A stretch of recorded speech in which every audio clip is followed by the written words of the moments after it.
오늘 우리에게 주시는 하나님의 말씀입니다. 이후에 여호와의 말씀이 환상 중에 아브라함에게 임하여 이르시되 아브라함아 두려워하지 말라. 나는 내 방패요 너의 지극히 큰 상급이니라. 아브라함이 이르되 주 여호와여 무엇을 내게 주시려 하나이까.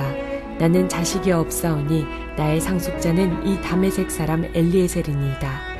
아브라함이 또 이르되 주께서 내게 씨를 주지 아니하셨으니 내 집에서 길린 자가 내 상속자가 될 것이니이다. 여호와의 말씀이 그에게 임하여 이르시되 그 사람이 내 상속자가 아니라 내 몸에서 날 자가 내 상속자가 되리라 하시고 그를 이끌고 밖으로 나가 이르시되 하늘을 우러러 무뼈를 셀 수 있나 보라. 또 그에게 이르시되 내 자손이 이와 같으리라. 아브라함이 여호와를 믿으니 여호와께서 이를 그의 의로 여기시고. 성도 여러분 안녕하셨습니까? 오늘 우리가 함께 은혜를 나눌 하나님의 말씀은 창세기 15장 1절에서 6절 말씀입니다. 우리가 신앙생활 하다 보면 주위에서 굉장히 평판도 좋고 또 객관적으로 보기에 신앙생활 잘하는 분 같음에도 불구하고 자기 자신은 신앙생활 잘 못하는 것 같다고 이렇게 말하는 분들이 있습니다. 이것은 실제적으로 사실입니다. 왜냐하면 우리 인간은 다 연약하고 부족하기에 제3자가 보기에는 굉장히 완벽하게 신앙생활 잘하는 사람 같이 보일지라도 실제에 있어서는 여러 가지 부족한 것이 드러나기 때문입니다. 오늘 아브라함에게도 그렇습니다. 지금 아브라함의 형편은 제3자가 보기에는 걱정과 근심이 없어 보일 것 같은 사람으로 보입니다. 왜냐하면 첫 번째 아브라함은 많은 재물을 얻어서 부자가 되었습니다. 애굽으로부터 바로왕한테 아내의 사라를 준 대가로 인해서 얻은 재물로 인해서 많은 재물이 또 불어났습니다. 부자가 되었습니다. 거기에다가 이제 가나안 땅 사람들까지도 이제는 아브라함을 존중하게 되었고 우습게 여기지 않게 되는 명예를 얻게 되었습니다. 그럼에도 불구하고 아브라함의 근심이 있었습니다. 그것이 무엇입니까? 여기 1절에 보면은 이후에라고 말씀하고 있습니다. 이후가 무엇입니까? 즉 아브라함이 롯을 구하기 위해서 동방의 메소포타미아 연합군을 격퇴시키고 돌아오고 난 그 이후에란 얘기입니다.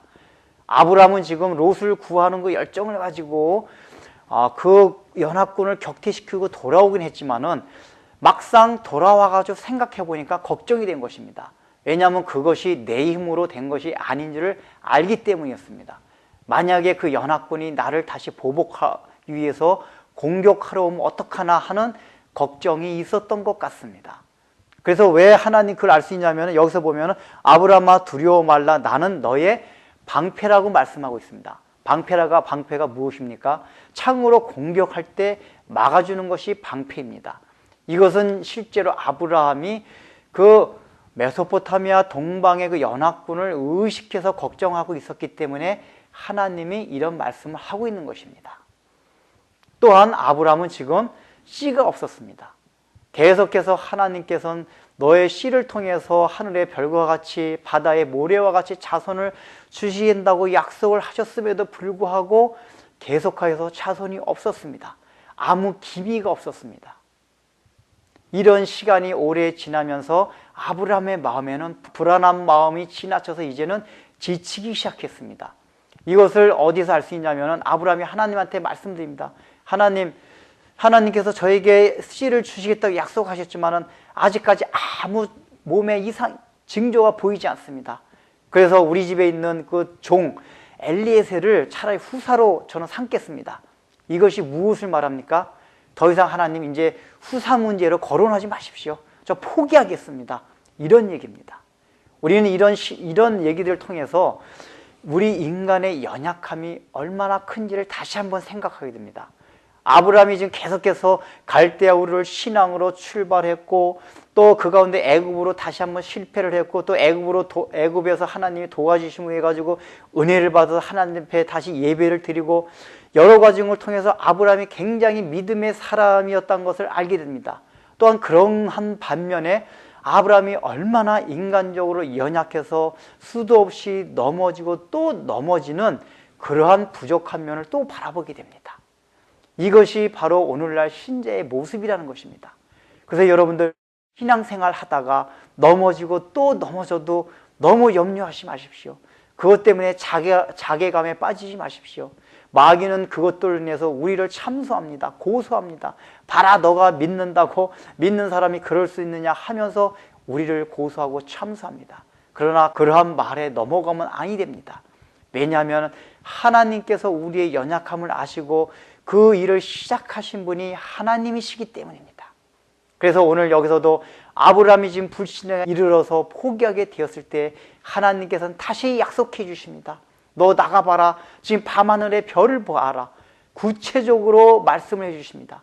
하나님이 우리가 어떤 불신앙이 생기고 하나님의 약속이 심해질 때는 반드시 생활 주변에서 어떤 구체적인 작은 사건들을 통해서 우리한테 가르쳐 줍니다. 약속의 말씀은 멀리 있는 것 같습니다. 굉장히 추상적입니다. 그러나 우리의 삶 속에서 구체적인 어떤 사건들을 통해서 하나님께서 가르쳐 주실 때는 우리의 마음에 굉장히 쉽게 각인이 됩니다.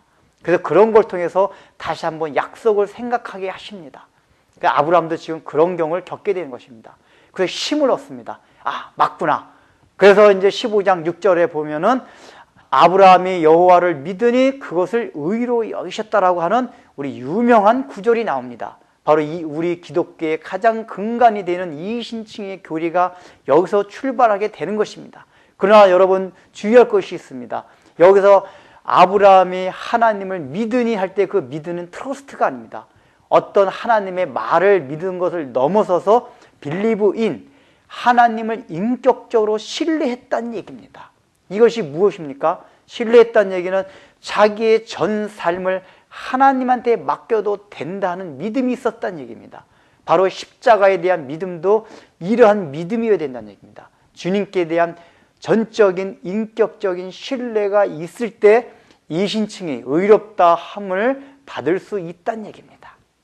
여러분이 이러한 올바른 이신칭의 믿음을 가지고 십자가의 은혜로 세상을 승리하면서 살아가시길 바랍니다. 기도하겠습니다.